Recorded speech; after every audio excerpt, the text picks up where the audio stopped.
جرای گشتی را پرورده زمان دایی که ما فکی روا و بنگهینه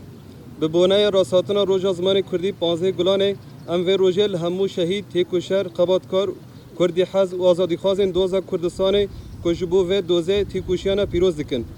لسر داخوانی فرمی یا جبو روژا زمان کردی کج آلی سازی زمان کردی سزکوا هات واشاندن ام وکی قادا پروردهی یا کانتونا فراته و داخوانی پیشگیری دکن و تکزی خواه جبو تیکوشینا زمان کردی تینن زمان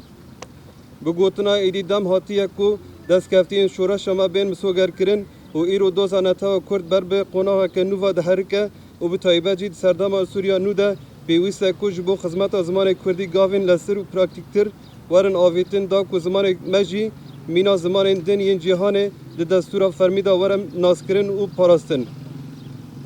جبو کو اف دستکفتین من شورشه دا آستکه هری بلند ورم پیش خستن دوه همو ماموسته روشنبیر خواندوان و خباتکارین کردیه خواهد بر پیشخستنا زمان کردی دا برپرسیار ببینن چه بریا کردی کرنا دیمن این باجار ما و چه جی بریا چالاکین جه رنگ این براف کرنا هشمندی زمان کردی لسر وان بنگهان امجی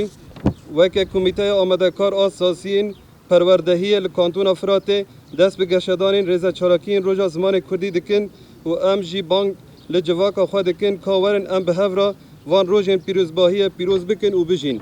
بلا همو روژین ما بر زمان کردی ورن گشت کرن و دناوا هر قاده دا روی خواه یک نتویانه ببینن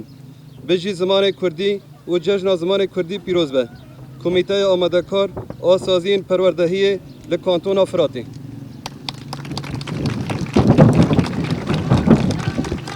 به زمان جیان نابه به زمان جیان